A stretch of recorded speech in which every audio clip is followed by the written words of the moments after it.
First off, I hope nobody on this Easton University live call is the cheapest solution and your whole business model is we're going to be the cheapest. Gosh darn it, we're going to be the cheapest no matter what. That is not good, okay? Being the cheapest solution out there is never good. Those companies go out of business really quickly. You guys are providing a service. You deserve to make a profit. When you have a profit, wow, imagine that. You can invest in R&D. You can invest in more people. You can scale your business. Profits are good and they're fair. As long as you're charging a fair price, you guys deserve to make money. But one of the problems that we get when we're operating at this elite level, and most of the people on the Easton University Lives are in that niche where you guys are the elite, you're the best of the best of the best, is we often hear things like, well, you know, Susan, we really want to go with you guys, but there is another solution out there that's quite a bit cheaper. You guys are a lot more expensive than them. Why are you so expensive? Why is this price what it is? You know, Alex, we really want to use your solution, but you guys are about 30% more than the other company that we're looking at. Why are you so much more expensive to them? Who's got some ideas of how you could respond to why are you more expensive than the competition? How would you respond to that? Who's got an idea?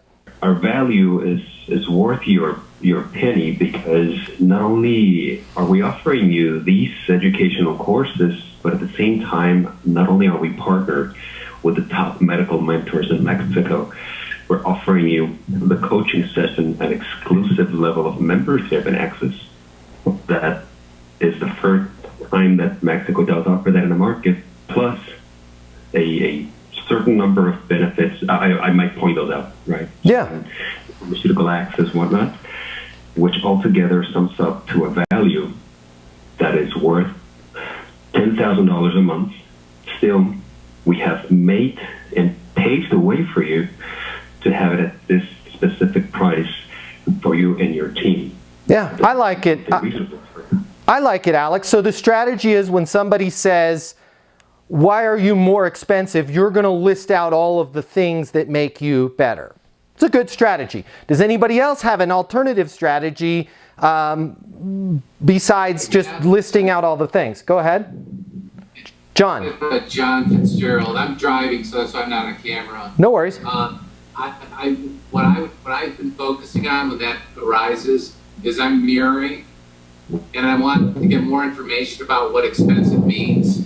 So the more I could have the client speaking about what they deem as being more expensive, that's when I start aligning with them based on what my service provides.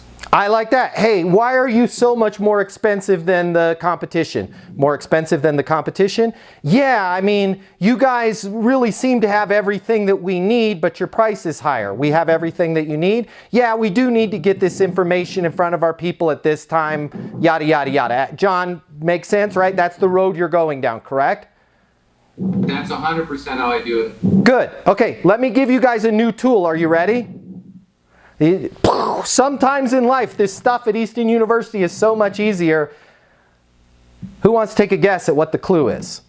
You don't have to take a guess because I just gave you the answer. Hey, Matt, and by the way, I just had this happen this morning. I stepped in on a call that one of our sales associates was taking, and the person said, hey, we really want to bring our team on board with this sales coaching. Looks really good. This totally sounds like something that we want to do. But I got to tell you, you guys are a couple $100 more per month than, and I'm not going to say the name of the company, you're a couple $100 more per month than them. Why are you guys so expensive? And you know what I said? Take a guess. And that's all you have to say. Take a guess. And all of a sudden, you know what the person on the call today said?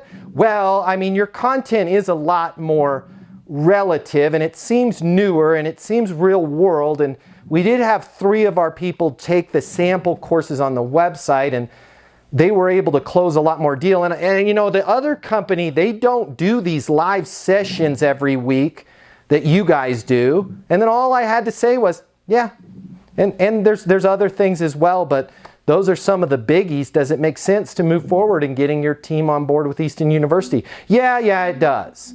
Sometimes we're making our job too hard for ourselves. Go ahead.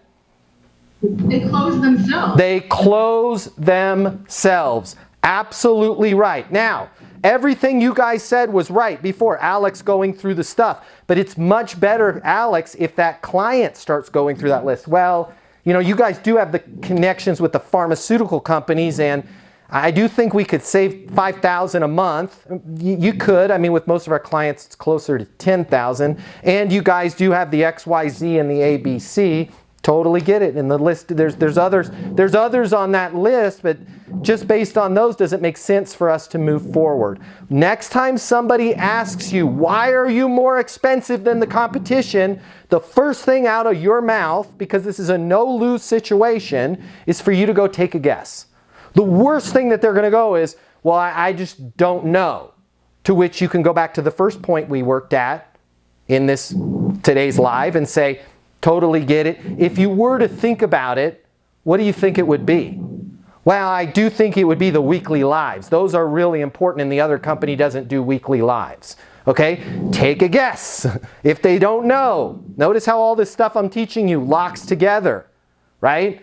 If you were to think about it, what do you think it would be, right? And then worst case scenario, if they got nothing, you can go with John's approach of mirroring, which is dynamite, or you can go with Alex's approach of listing your benefits. But the ideal situation for all of us is to get the client, as Jojo said, to get the client to solve the problem for themselves. Why? When we say something to a client, it means about this much. When they say it themselves, it means this much. To where in Alex's case, there's $10,000 in benefits there. I would much rather have Alex's potential client say, I think there's about $5,000, $7,500 in value there, versus Alex say $10,000. I would rather take the client believing that the value was half of what it was than Alex pitching them that it is this, because they're going to be like, that's Alex would say that. He's a salesperson. Does that make sense, guys?